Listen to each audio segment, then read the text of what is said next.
మిక్కిలిగా ప్రేమించిన మా తండ్రి, దయగలిగిన దేవ, ఈ పత్తికొండ ప్రాంతంలోనైనా మొదటి రోజు మొదటి సందేశం మీ మాటను ఆలోచిస్తుండగా నేర్చుకుంటుండగా గొప్ప ధన్యతకి వందనములు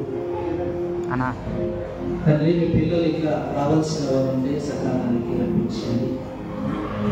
మీ మాటలు ఆలోచిస్తుండగా ఆత్మీయ జీవితానికి కావాల్సిన విలువైన సంగతులు మాకు నేర్పించండి. మీ కుమారుడు నా రక్షకుడైన యేసుక్రీస్తు నామములో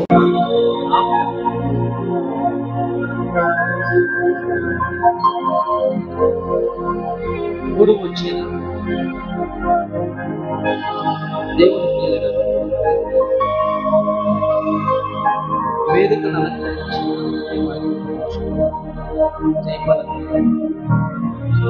స్థానిక సంఘ కాపుని ధాన్యాలైన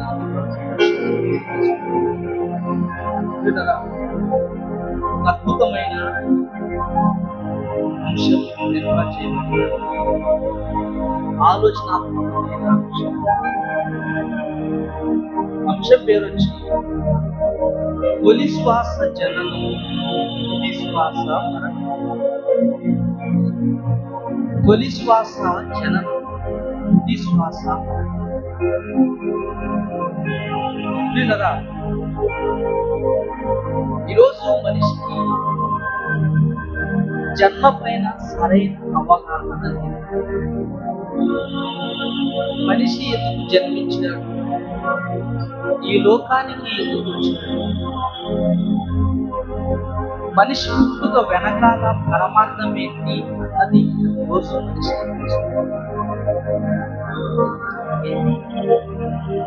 మనిషి తన జన్మ గురించి తెలియాలనే అద్భుతమైన పాఠాన్ని ఏర్పరిచారు. ఈరోజు మనిషి ఎన్నిటి గురించో చదువుతున్నాడు. కప్ప జీవిత చరిత్ర, ఆ కప్ప ఎలా పరిపక్వం అవుతుంది, దాని దశలేంటి, అది ఏ దశలో ఎలా ఉంటుంది అన్నది మనిషి చదవదు. కప్ప జీవిత చరిత్రను ఈరోజు మనిషి తెలుసుకోగలుగుతున్నాడు. అలాగే ఒక ఈగ జీవిత చరిత్ర, ఆ ఈగ గురించి పూర్తి వివరణ అధ్యాయం చేసి ఇదిగో ఈగ జీవిత చరిత్ర ఇది అని ఈరోజు మనిషి చదువుతున్నాము, తెలుసుకోగలుగుతున్నాము. కానీ మనిషికి అర్థం కానిది, తెలుసుకోలేనిది మనిషి జీవిత పరమార్థం ఈరోజు మనిషికి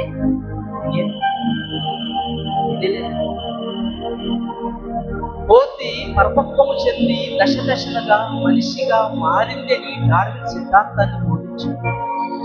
అంటే మనిషి ఎన్నిటి గురించో వాటి జీవితాలను పరిశీలించి చదివి తెలుసుకున్న మనిషి తన జీవిత పరమార్థాన్ని, తన జన్మ సంకల్పాన్ని రోజు మనిషి తెలుసుకోలేకపోతున్నాడు. కదా, అందుకే దేవుడు బాధపడుతున్నాడు తెలుసా, నా పిల్లలకు నా కష్టం తెలియకుండా నేను నా పిల్లల్ని చక్కగా కలగజేసి తల్లి గర్భంలో రూపించి భూమికి పంపించి వాళ్ళకు కావలసినవన్నీ అవసరాలన్నీ తీర్చి ప్రకృతి గొడుగులో పెడితే తన జన్మ పరమార్థాన్ని ఈరోజు మనిషి ఎరగట్లేదని బాధపడుతున్నాడు. అందుకే దేవుడు తన కష్టాన్ని గురించి మాట్లాడుతూ, జన్మ సంకల్పం మాట్లాడుతూ అద్భుతమైనటువంటి యెషయా గ్రంథం 4వ యెషయా గ్రంథం 44వ అధ్యాయం మొదటి వచనం. యెషయా గ్రంథం 44వ అధ్యాయం మొదటి వచనం. అయినను నా సేవకుడైన యాకోబు, నేను ఏర్పరచుకున్న ఇశ్రాయేలు వినుము. ఎవరితో చెప్తున్నాడు? యాకోబు, నాయన విను, నా కుమారుడు విను, నా కష్టము తెలుసుకోవాలి. నా కష్టం ప్రజలందరూ మర్చిపోయారు. ఏంటో తెలుసా? ఆయన యాకోబు వినుము, నిన్ను సృష్టించి గర్భములో నిన్ను నిర్మించి నీకు సహాయం చేయువాడైనా యెహోవా. ఈరోజు దేవుని కష్టము, దేవుని ప్రణాళికలు ఈరోజు మనిషి తెలుసుకోవాలి. కానీ జన్మ పరమార్థాన్ని, దేవుడు చక్కటి ఆకారాన్ని ఇచ్చాడే, ఈ రూపాన్ని ఇచ్చాడే, దీని వెనకాల దేవుడు కష్టపడ్డాడన్న సంగతి ఈరోజు మనిషి తెలుసుకోలేకపోతున్నాడు. అందుకే దేవుడు తన కష్టాల గురించి మాట్లాడేటో తెలుసా? నాయన యాకోబు విను, ఇది కూడా ఎంత కష్టపడ్డానో తెలుసా? తల్లి గర్భములో నిన్ను సృష్టించి, గర్భములో నిన్ను నిర్మించి నీకు సహాయము చేశానయ్యా, నీకు సహాయం చేశాను. ఇక్కడ మనకి 3 దశలు కనపడుతున్నాయి. ఇక్కడ 3 దశలుగా మనం దాన్ని విభజించుకుంటే, మొదటి దశ ఏంటో తెలుసా? నిన్ను సృష్టించి. ఆలోచిద్దాం. నిన్ను సృష్టించడం అంటే ఏంటి? తర్వాత గర్భంలో నిర్మించడం అంటే ఏంటి? తర్వాత నీకు ఎలా సహాయం చేశాడు దేవుడు? దేవుడు ఎలా సహాయం చేశాడని ఆలోచన చేయగలిగితే ప్రియులారా, మొదటిది నిన్ను సృష్టించి అర్థం ఏంటంటే ఏర్పరచి. ఎక్కడ ఏర్పరచుకున్నాడు దేవుడు మనల్ని? ఎలా ఏర్పరచుకున్నాడు దేవుడు మనల్ని అని ఆలోచన చేయగలిగితే, అద్భుతమైన పౌలు గారు తన జన్మ సంకల్పాన్ని గురించి మాట్లాడుతూ గలతీ పత్రిక మొదటి అధ్యాయము 15వ వచనం, దేవుడు ఎలా సృష్టించాడు, ఎలా ఏర్పరచుకున్నాడో చూడగలిగితే, అయినను తల్లి గర్భమునందు పడినది మొదలుకొని నన్ను ప్రత్యేకపరచి. చూడండి, అయినను తల్లి గర్భమునందు పడినది మొదలుకొని తల్లి గర్భములు పడిన వెంటనే దేవుడు పౌలు గారు ఏం చేశాడంట? ప్రత్యేకపరచి. ఎలా ప్రత్యేకపరిచాడు? నేను ఆలోచన చేయగలిగితే జాగ్రత్తగా ఆలోచించండి. ఎలా ప్రత్యేకపరిచాడో తెలుసా ప్రియులరా? ఈరోజు భూమి మీద మనిషి పుట్టిన దాన్నే డేట్ ఆఫ్ బర్త్ అంటున్నారు. ఏమంటున్నారు? Date of birth. కానీ మనిషి భూమి మీదకి రాక ముందు తల్లి గర్భంలో ఎన్ని నెలలు ఉన్నాడు? 9 నెలలు ఉన్నాడు. భూమి మీదకి మనిషి రాక బిడ్డ భూమి మీదకి పడక ఎక్కడున్నాడు? ముందు తల్లి గర్భంలో 9 నెలలు ఉన్నాడు. మరి తల్లి గర్భంలో రాకముందు ఎక్కడున్నాడు? తల్లి గర్భంలోకి రాక తండ్రి గర్భములో ఉన్నాడు. ఎక్కడున్నాడు? తండ్రి గర్భములో నుండి కొన్ని వేల కోట్ల శుక్రకణాలు తల్లి గర్భంలోనికి బయలుదేరినప్పుడు, అన్నంలోనికి వెళుతున్నప్పుడు, కలవడానికి వెళుతున్నప్పుడు అందులో దేవుడు నిన్ను ప్రత్యేకపరిచాడు. ఎలా అంటారా ప్రియరా? ఇంచుమించు తండ్రిలో నుండి పిల్లలు 50,000 కోట్ల కణాలు తల్లిలోనికి బయలుదేరుతాయి. చాలా జాగ్రత్త ఆలోచించాలి. అందులో నిన్ను దేవుడు ప్రత్యేకపరిచాడు. ఎలాగో తెలుసా? 49,49,49,999 మందిని కాదని నీకు జన్మనిచ్చాడు దేవుడు. అండంలోనికి ఎన్ని కణాలు వెళ్తాయి? ఒక్కటే. ఎన్ని కోట్ల కణాలు వెళ్ళినా అందులో ఒక్కదానికి అవకాశం అండి ఎగ్గులోనికి. ఆ వెళ్ళిన వారి తల్లి గర్భములో ఆకారాన్ని ధరించుకొని భూమి మీదకి వస్తున్నారు. అంటే ఇంతమందిని కాదని దేవుడు నిన్ను నన్ను ప్రత్యేకపరిచాడు నీవే కావాలని. ఉదాహరణకు సూపర్ మార్కెట్ వెళ్ళామనుకో, చక్కగా ట్రే ఇస్తాడు. ట్రే ఇవ్వగానే సూపర్ మార్కెట్లో ఎన్నో వస్తువులు ఉంటాయి. చూడగానే అందంగా కనిపించేవి, చూడగానే కొనేయాలనిపిస్తావు. కానీ అందులో అన్ని కొనుక్కొచ్చుకుంటావా? సూపర్ మార్కెట్ని తెచ్చేసుకుంటావు ఇంటికి? లేదు, అందులో నీకు ఏది కావాలో ప్రత్యేకంగా తీసుకుంటావు. ప్రత్యేకంగా తీసుకొని ఎక్కడ వేసుకుంటావు? ట్రేలో వేసుకుంటావు. అంటే నువ్వు కొనే ప్రతి వస్తువు ప్రత్యేకంగా ఏర్పరచుకొని దాన్ని తీసుకొని ట్రేలో వేసుకొని ఇంటికి తెచ్చుకుంటావు. అలాగే దేవుడు కూడా తల్లి గర్భములో కొన్ని కోట్ల కణాలు వెళ్ళినప్పుడు అందులో నిన్ను నన్ను ప్రత్యేకపరిచాడండి. చూడండి మాట ఒకసారి. అయినను తల్లి గర్భమునందు పడినది మొదలుకొని నన్ను ప్రత్యేకపరిచి 49,49,99,999 మందిని కాదని నీకు మాత్రమే జన్మనిచ్చాడు దేవుడు. నీకు మాత్రమే ఆకారం ఇచ్చాడు దేవుడు తల్లి గర్భములో. ఎందుకు? తన గురించి తెలుసుకోవాలని, తన సంకల్పాన్ని నెరవేర్చాలని. ప్రియులరా, ఏంటి కనుక డేట్ ఆఫ్ బర్త్ కాదు అండి, డెలివరీ డేట్ అనాలి. దాన్ని ఏమనాలి? Delivery date. ఒక వస్తువు ఫ్యాక్టరీలో తయారవుతుంది. కంప్యూటర్ అయినా, ఒక ల్యాప్టాప్ అయినా, ఒక కార్ అయినా తర్వాత కొనే వ్యక్తికి ఇంటి ముందు ఏం చేస్తారు? దాన్ని డెలివరీ చేస్తారు. అలాగే తల్లి గర్భంలో దేవుడు చక్కటి ఆకారాన్ని నిర్మించాడండి. దేవుడు నిర్మించాడు. అంటే భూమి మీదకి రాకమునుపు తల్లి గర్భంలో ఉన్నాము, తల్లి గర్భంలోకి రాకమునుపు తండ్రి గర్భంలో ఉన్నాము, తండ్రి గర్భం రాకుండా అలా వెనుక వెళితే తాతలు ముత్తాతలు వెళితే చివరికి ఎవరిలోనికి వెళ్ళిపోతాము? ఆదాములోనికి. ఆదాము ఎవరు కుమారుడు? దేవుని కుమారుడు. ఆదాము లూకాసు వార్తలో ఉంటాడు. ఆదాము దేవుని కుమారుడు. ఇదండి మన జన్మ. మనం ఈ తరంలో రావడానికి ఎందరో తండ్రులను దేవుడు కాపాడుకుంటూ వచ్చాడు. మధ్యలో మన తాత ముత్తాత చనిపోతే ఈ తరంలో మనం పుట్టే వాళ్ళమే కాదు. ఉదాహరణకు చెన్నై నుంచి ఒక ట్రైన్ బయలుదేరుతుంది. చెన్నై నుంచి బయలుదేరి ముంబైకి వెళ్ళాలని.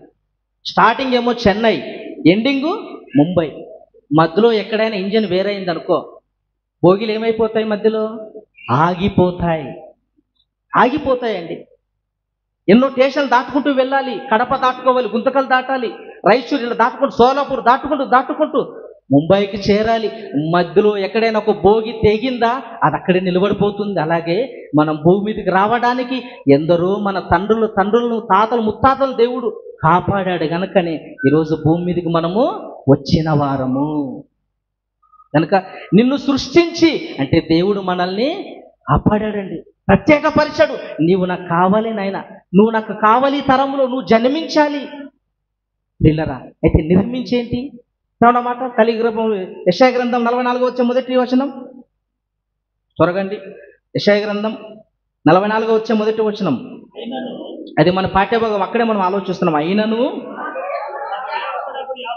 నా సేవకుడు అయిన యాకోబు నేను ఏర్పరచుకొని నా ఇశ్రాయేలు వినుము, నిన్ను సృష్టించి. అంటే ఎలా సృష్టించాడు దేవుడు? కొన్ని కోట్ల కణాలలో దేవుడు నీకే నాకు అవకాశం ఇచ్చాడు, సృష్టించాడు.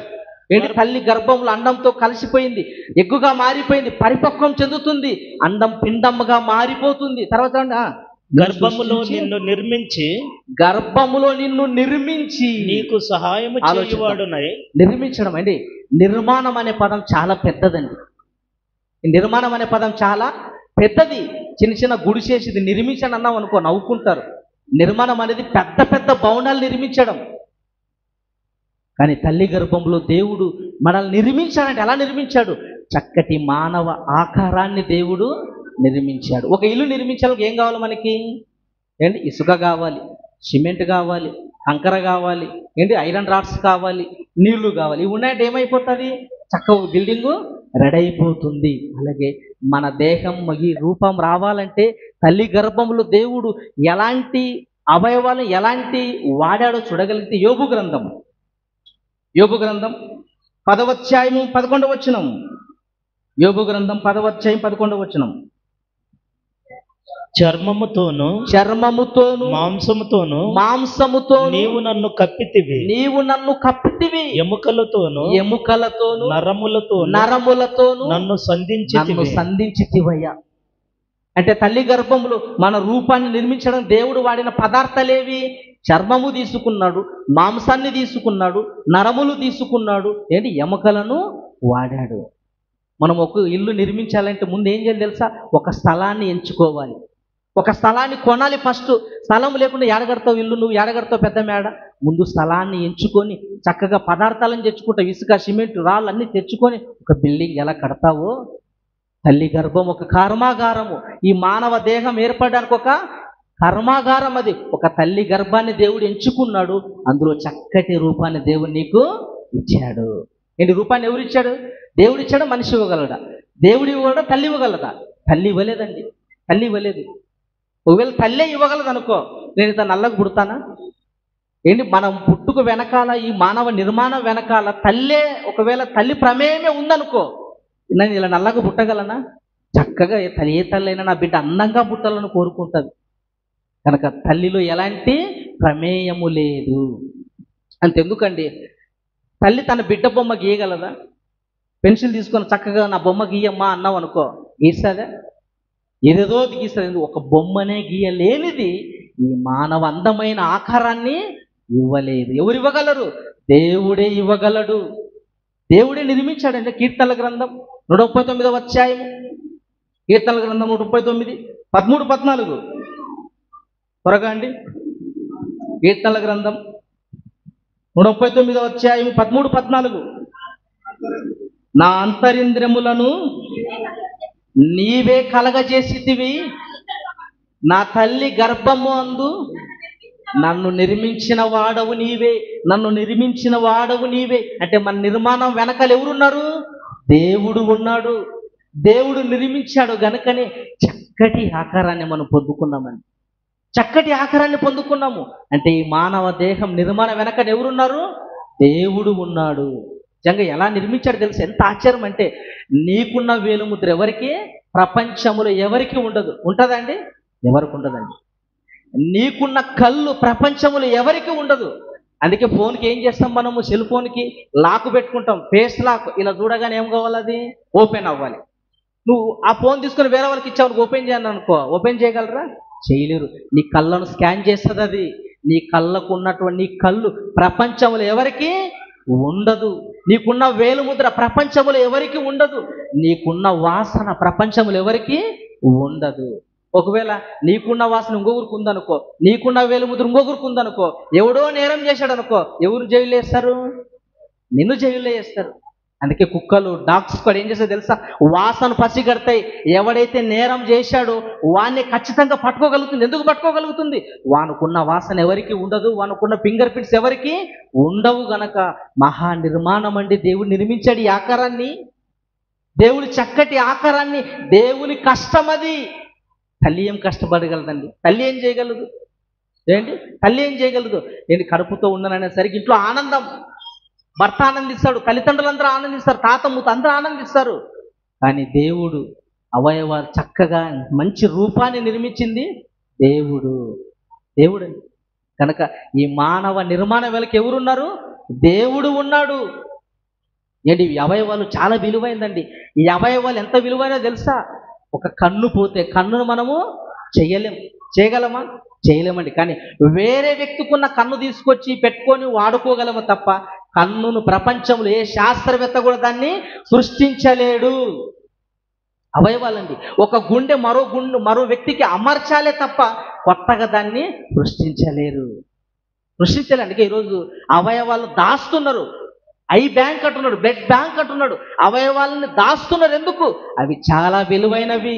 వాటిని నిర్మించింది దేవుడే కనుక వాటిని చక్కగా భద్రపరుస్తారు, లేని వారికి అమరుస్తారు.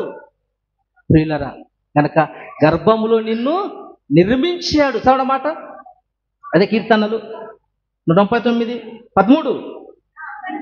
నా అంతరింద్రియములను నీవే కలగజేసితివి, నా తల్లి గర్భం మందు నన్ను నిర్మించిన వాడవు నీవే. చాలండి. నిర్మించింది దేవుడు. చక్కటి ఈ నిర్మాణాన్ని నిర్మించింది దేవుడండి. ఈరోజు మనిషి ఈ నిర్మాణంలో ఉన్న అవయవాలు చూసి ఈరోజు మనిషి ఎన్నిటినో కనుగొన్నాడండి. ఊపిరితిత్తుల పనితీరు చూశాడు. ఊపిరితిత్తుల పనితీరు ఏం చేస్తుంది? ఊపిరితిత్తులు ఆక్సిజన్ని తీసుకొని కార్బన్ డైఆక్సైడ్ని వదులుతుంది. ఆక్సిజన్ను తీసుకొని కార్బన్ డైఆక్సైడ్ వదులుతుంది. అలాగే ఊపిరితిత్తుల పనితీరు చూశాడు. ఏసీలు కనుగొన్నాడు. ఏసీలు ఏం చేస్తాయి? చెడు గాలిని తీసుకొని మంచి ఆహ్లాదకరమైన గాలిని ఇస్తుంది. జీర్ణ వ్యవస్థను చూశాడు. జీర్ణ వ్యవస్థ నువ్వు ఏ తిన్నా పిండి అయిపోవాలంతే. ఈరోజు మనిషి చూడండి, 2 పూటలు 3 పూటలు తినరు. ఉదయం లేస్తేనే తింటాడు, మళ్ళీ స్నాక్స్ అంటాడు, మళ్ళీ టీ అంటాడు, మళ్ళీ మధ్యాహ్నం బాగా లాగిస్తాడు, మళ్ళీ సాయంత్రం 4 అయితేనే మళ్ళీ స్నాక్స్ అంటాడు, మళ్ళీ రాత్రి ఉమ్మను ఫుల్లుగా తింటే ఓ అంటాడు. నువ్వు ఎన్ని తిన్నా ఏమైపోతుంది? లోపల పిండి అయిపోవాలి. ఆ జీర్ణ వ్యవస్థను చూశాడు మనిషి. మిక్సీ గిన్నెలు కనుగొన్నాడు, గ్రైండర్లు కనుగొన్నాడు. దేవుడు నిర్మాణం, ఈ మానవ ఆకారం చాలా గొప్పదండి. దీని వెనకాల దేవుడు ఉన్నాడు. ప్రియమైన దేవుని పిల్లరా, గుండె పనితీరు చూశాడు. గుండె ఏం చేస్తుంది? రక్తాన్ని పంపింగ్ చేస్తుంది. రక్తాన్ని పంపింగ్ చేస్తుంది. ఒక గుండె రక్తాన్ని ఎలా పంపింగ్ చేయగలుగుతుందో ఈరోజు మనిషి కూడా మోటార్స్ కనుగొన్నాడు. మోటార్స్ కనుగొన్నాడు. ప్రియమైన దేవుని పిల్లరా, ప్రతి అవయవాలు వెనకాల కష్టం ఎవరిది? దేవుడు ఉన్నాడు. అందుకే ఈ మానవ అవయవాలను దేవుడు చక్కగా చక్కగా తల్లి గర్భంలో నిర్మించాడండి. చక్కగా నిర్మించాడు. చూడండి, ఎబ్రీలు రాసిన పత్రిక 10వ అధ్యాయం 5వ వచనం. త్వరగానే ముగించుకుందాం. ఎబ్రీ పత్రిక 10వ అధ్యాయం 5వ వచనం. ఆయన ఈ లోకమందు ప్రవేశించినప్పుడు ఇలాగు చెప్పుచున్నాడు, బలియు అర్పణ్యును కోరలేదు గాని నాకు ఒక శరీరమును అమర్చితివి. నాకు ఒక శరీరము నువ్వేం చేసావు తెలుసు? తల్లి గర్భంలో అమర్చావయ్యా నాకు ఒక శరీరము. చక్కగా అవయవాలను నిర్మించడమే కాదు, అవయవాలను చక్కగా దానికవి అమర్చాలి. అమర్చాలండి. ఈరోజు ముక్కున్న ప్లేసులో ముక్కే ఉండాలి, చేతులున్న ప్లేసులో చేతులే ఉండాలి, కాళ్ళున్న ప్లేసులో కాళ్ళే ఉండాలి. నోరు ముందుగా ఎనుకుందనుకో, ఎలా తింటాం అన్నం? ఇలా తిప్పి తినాలి. కానీ అవయవాలు కలగజేయడమే కాకుండా అవయవాలను చక్కగా రూపంలో నిన్ను అమర్చాలండి. ఒక సైకిల్ అమర్స్తాం, ఏ స్పేర్ పార్ట్స్ అక్కడే ఉండాలి, హ్యాండిల్ ఎక్కడ ఉండాలి అక్కడే ఉండాలి, సీట్ ఎక్కడ ఉండాలి అక్కడే ఉండాలి, టైర్ ఎక్కడ ఉండాలి అక్కడే ఉండాలి. వాటి స్థానంలో ఉండకుండా వేరే స్థానం పెట్టామనుకో అది పనికిరాదు. అలాగే దేవుడు ఈ అవయవాలను చక్కగా అమర్చాడు. నేను అమర్చాడండి. నిజంగా దేవుడు ఎంత కష్టపడ్డాడంటే ఉదాహరణ చెప్తానండి. అప్పుడప్పుడు 2 తలలు కలిగి పుట్టిన వాళ్ళు ఉంటారు, వీణ వాణి అని, రేఖ సురేఖ అని. వీళ్ళు ఏం తెలుసా? 2 తలలు కలిగి 2 అతుక్కొని పుడుతూ ఉంటారు, 2 చేతులు అతుక్కొని పుడుతూ ఉంటారు. ఏంటి, వాళ్ళని ఇద్దరిని వేరు చేయడానికి ఇంచుమించు డాక్టర్లకి 2 రోజులు ఆపరేషన్ టైం పడుతుందంట. ఎందుకు? అతుక్కున్న తలను వేరు చేయడానికే ఇన్ని రోజులు పడితే లేని తలకాయని తల్లి గర్భంలో నిర్మించాలి దేవుడు. లేని అవయవాలను తల్లి గర్భంలో నిర్మించాలి దేవుడు. ఏంటి, ఉన్న అవయవాలు వేరు చేయడానికి ఇంత కష్టపడతారండి. 2 తలలే కదా, రెంబంతో కోసేద్దామన్నాం అనుకో, బతుకుతాడా మనిషి? బతకడండి. వెనక ఈ దేహం వెనకాల, మానవ నిర్మాణ వెనకాల ఎవరున్నారు? దేవుడు ఉన్నాడు. చివరిగా మాట చూస్తున్న యెషయా గ్రంథం, తర్వాత మాట యెషయా గ్రంథం 44వ అధ్యాయం మొదటి 2 వచనం చూడండి. 2వ వచనం, 3వ పాయింట్ గురించి ఆలోచిద్దాం. ఫస్ట్ నుంచి, నిన్ను సృష్టించి గర్భంలో నిన్ను నిర్మించి నీకు సహాయం చేయవాడైన యెహోవా. ఏంటి, సహాయం చేశాడా? సృష్టించడం అంటే ఏందో తెలుసుకున్నాం, నిర్మించడం అంటే ఏందో తెలుసుకున్నాము, సహాయం చేశాడన్నాడు. తల్లి గర్భంలో నీకు సహాయం చేయవాడైన యెహోవా. ఎలా సహాయం చేశాడు దేవుడు? ఎలా సహాయం చేశాడు? దేవుడు సహాయం వల్లనే తల్లి గర్భం మొదలుకొని మట్టిలోనికి పోయేంత వరకు ఎవరి సహాయం వల్ల బ్రతుకుతున్నాం మనము? దేవుని సహాయం వల్ల బ్రతుకుతున్నాము. తల్లి గర్భం మొదలుకొని భూగర్భంలోనికి వెళ్ళేంత వరకు దేవుని సహాయం వల్లే బ్రతుకుతున్నాం. తల్లి గర్భంతో ఉన్నప్పుడు ఆలోచించండి, ముగించుకున్నాం. తల్లి గర్భంతో ఉన్నప్పుడు తల్లి ఏది తిన్నా ఎవరికి వెళ్తుంది ఆహారము? బిడ్డకి వెళ్తుంది. తల్లి ఏమైనా, ఇదిగో నేను పెద్ద ముద్ద తింటాను, చిన్న ముద్ద తినని పిల్లకి పెడుతుందా? పెట్టదండి. తల్లి ఏది తిన్నా ఆహారం ఎవరికి వెళ్ళిపోతుంది? బిడ్డకి వెళ్ళిపోతుంది. ఎలా వెళ్ళిపోతుంది? అదేనండి నాభి. నాభి. ఇది మన తల్లికి బిడ్డకు మధ్య ఏముంటుంది? బొడ్డు ఉంటుంది, నాభి. ఆ పైపు ద్వారా, దాని ద్వారా ఆహారం, తల్లి తినే ప్రతి ఆహారాన్ని బిడ్డకు చేరుస్తున్నాడు దేవుడు. అంటే తల్లి గర్భంలో సహాయం చేస్తున్నాడా? సహాయం చేస్తున్నాడండి. చూడండి, కీర్తనల గ్రంథం, బైబిల్ చూద్దాం. కీర్తనల గ్రంథం 22వ అధ్యాయం 10వ వచనం. కీర్తనల గ్రంథం 22వ అధ్యాయం 10వ వచనం. త్వరగా అండి. కీర్తనల గ్రంథం 22వ అధ్యాయం 10వ వచనం. గర్భవాసినైనది మొదలుకొని నాకు ఆధారము నీవే. ఎక్కడ? తల్లి గర్భములు ప్రతి బిడ్డకు ఎవరంటే ఆధారము? దేవుడు ఆధారము. ఆడది ఆధారం కాదు. ఆడది ఆధారం కాదు. తల్లి గర్భములు దేవుడే ఆధారము. తల్లి తినే ప్రతి ఫుడ్, ప్రతి ఆహారాన్ని బిడ్డకు చేరుస్తున్నాడు దేవుడు. దేవుడు ఆధారం వలనే, దేవుని దయ వలనే, దేవుని వలనే తల్లి గర్భంలో 9 నెలలు చక్కగా మనము బ్రతికి పట్టగలుగుతున్నాము. దేవుడే సహాయం చేస్తున్నాడు. ఇంకొక మాట, కీర్తనల గ్రంథం 71వ అధ్యాయం 5-6 వచనాలు. ముగించుకుందాం. కీర్తనల గ్రంథం 71వ అధ్యాయం 5-6 వచనాలు. ఆ ప్రభువా యెహోవా ఏంటి కీర్తనల గ్రంథం 71వ అధ్యాయము 5-6 వచనాలు.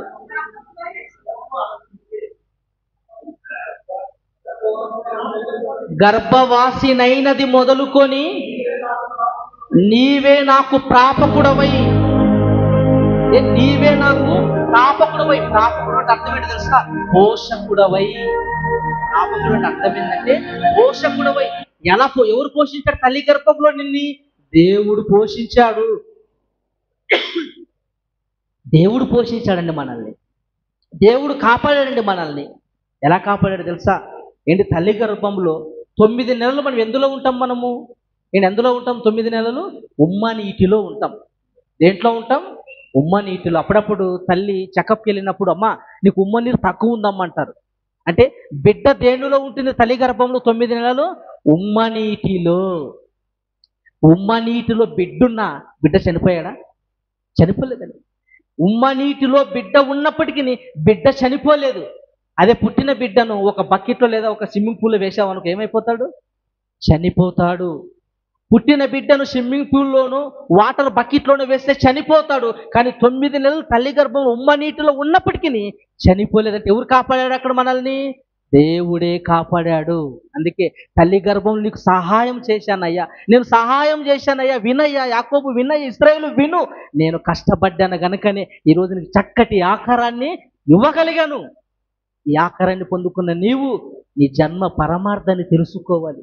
అందుకేనండి సభలు ఏదో ఆశించి కాదు, ఏదో వస్తాయని కాదు. నిజంగా పాస్టర్ గారు అయ్యా ఇక్కడ ఒక సభలు పెడదాం అనేసరికి ఒప్పుకున్నాడు. చాలా సంతోషం అనిపించింది.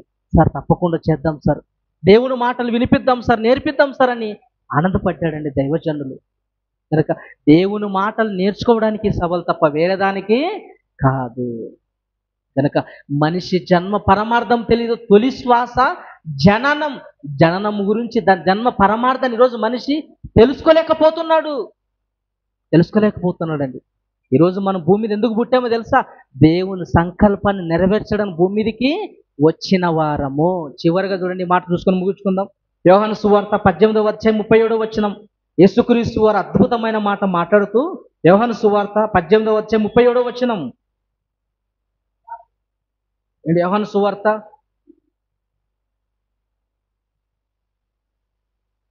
18వ అధ్యాయం 37వ వచనం. ఏంటి ఇది మాట ఉంటుంది చూడండి. అది కరెక్ట్. సత్యమును గూర్చి సాక్ష్యం ఇచ్చుటకు నేను పుట్టి తిని. సత్యమును గూర్చి సాక్ష్యం ఇచ్చుటకు. సత్యం అనగా వాక్యము. సత్యమును గూర్చి సాక్ష్యం ఇచ్చుటకు నేను పుట్టి తిని అంటే యేసుక్రీస్తు వారు ఎందుకు వచ్చాడు ఈ లోకానికి? సత్యాన్ని ప్రకటించడానికి, తండ్రి బాధను తెలుసుకొని ప్రతి మందిని రక్షించడానికి, సువార్త ద్వారా ప్రకటించడానికి, ప్రాణం పెట్టడానికి ఈ లోకానికైనా వచ్చాడు. సత్యమును ప్రకటించడానికి, సత్యమును గురించి చెప్పడానికి నేను పుట్టి తిని. తర్వాత మాటనా చదవండి, తర్వాత అన్న. ఇందు నిమిత్తమే ఈ లోకంకు నేను వచ్చి తిని. ఏంటి మన జన్మ పరమార్థం ఏంటో తెలుసా? నీవు దేవుని కొరకు బ్రతకడమే కాకుండా ప్రతి మనిషిని దేవునిలో బ్రతికింప చేయాలి. అదండి దేవుని ఇష్టం. నీవు దేవుని కొరకు నీ భక్తి జీవితాన్ని కాపాడుకోవడమే కాకుండా, నీ కుటుంబాన్ని కాపాడుకోవడమే కాకుండా, ఇదిగో నీవు భక్తిగా బ్రతకడమే కాదు, 10 మందిని దేవునిలో నువ్వు నడిపించాలి. అదండి మన సంకల్పం, మన జన్మ పరమార్థం అది. నిజంగా విలువైన మాటలు. తొలి శ్వాస జననం అనే అద్భుతమైన ఈ అంశాన్ని మరి పూర్తి వివరణగా దైవజనులు, అనుభవజ్ఞులు, పెద్దలు జైపాలనే గారు మనం విందాం. ప్రార్థన చేద్దాం. తలలు వంచండి. దయగలిగిన మాత్రం మాటలు ఆలోచించండి. జన్మ పరమార్థాన్ని ఈ లేఖనాల ద్వారా, మీరు ఇచ్చిన గ్రంథం ద్వారా పిల్లలు మీ మాటలు మాట విడిచిపెట్టకుండా గ్రహించి ఆలోచించి మీకు ఇష్టమైన పిల్లలకి ప్రతి వాక్యం సాధించి తర్వాత మీ కుమారుడు దైవజనుడు అన్నయ్య గారు మాట్లాడుతున్నారు. అమూలమైన మాటలు మీ దాసున్నారని మీ కుమారుడు మన యేసుక్రీస్తు నామములో ప్రార్థించున్నాం తండ్రి. ఆమేన్.